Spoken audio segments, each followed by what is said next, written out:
Shalom saudaraku, kita akan belajar firman Tuhan. Kita buka di dalam Roma 8 ayat yang ke-31 dan Wahyu 17 ayat yang ke-14. Demikian firman Tuhan, Roma 8 ayat yang ke-31. Sebab itu apakah yang akan kita katakan tentang semuanya itu? Jika Allah di pihak kita, siapakah yang akan melawan kita? Wahyu 17 ayat yang ke-14 mengatakan, mereka akan berperang melawan anak domba, tetapi anak domba akan mengalahkan mereka, karena ia adalah Tuan di atas segala tuan dan Raja di atas segala raja.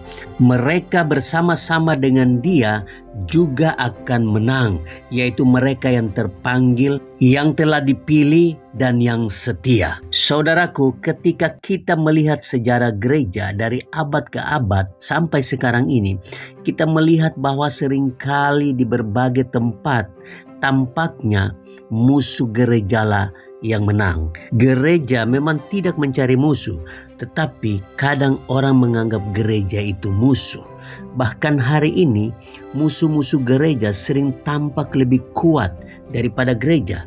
Nah saudaraku, di banyak negara orang Kristen tidak dapat bekerja dan memberi nafkah kepada keluarga mereka apabila mereka mengakui bahwa mereka adalah orang Kristen. Di tempat-tempat lain orang Kristen dijebloskan ke dalam penjara atau bahkan dibunuh karena iman mereka. Bahkan di negara kita sendiri, di beberapa daerah gereja mengalami diskriminasi, gereja ditekan, kelihatannya musuh-musuh gerejalah yang menang. Kalau kita melihat di negara-negara Eropa, dosa telah melemahkan gereja sehingga gereja kelihatan sama dengan dunia ini. Di negara-negara Eropa dan Amerika Latin banyak sekali gedung gereja, tetapi kehidupan orang Kristen di sana seperti dunia ini. Kehidupan mereka dikuasai oleh keduniawian, dikuasai oleh cara-cara dunia ini. Saudaraku, saat ini jauh lebih sulit untuk menemukan orang-orang yang mempelajari apa yang difirmankan Raja Yesus di dalam Alkitab, sehingga mereka dapat mentaati Raja Yesus.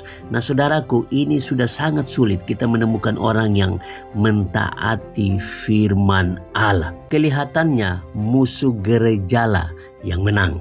Nah saudaraku, apabila kelihatannya musuh-musuh kitalah yang menang, kita perlu mengingat bahwa Yesus telah berjanji bahwa tidak ada yang dapat menghancurkan gerejanya.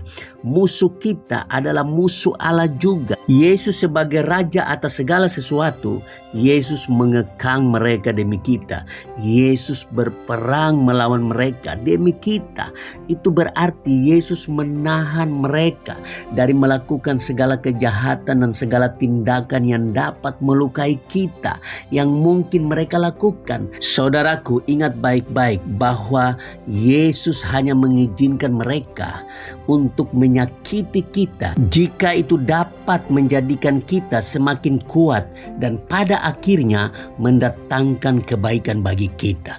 Nah saudaraku, sebagai Raja, Yesus mengatur segala sesuatu sehingga menghasilkan kebaikan bagi kita umatnya, yaitu gereja. Jadi saudaraku, apapun yang kita hadapi saat ini, sepertinya musuh kita menang atas kita, musuh gereja menang atas gereja.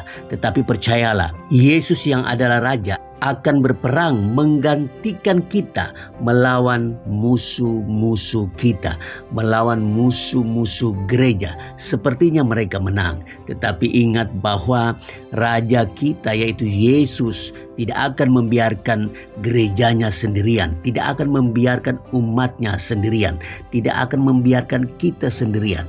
Karena ada Raja Yesus yang akan berperang menggantikan kita. Dan percayalah saudaraku bahwa segala sesuatu yang terjadi dalam hidup kita, ada rencana Tuhan, ada kebaikan Tuhan di balik semuanya itu. Tuhan hanya mengizinkan mereka untuk menyakiti kita jika itu dapat menjadikan kita semakin kuat dan pada akhirnya mendatangkan kebaikan bagi kita. Nah saudaraku, apapun yang terjadi dalam hidup kita, sikapi itu dengan positif. Karena di balik semuanya itu ada kebaikan Tuhan bagi kita. Segala sesuatu yang terjadi mendatangkan kebaikan bagi kita. Tuhan memberkati kita semua.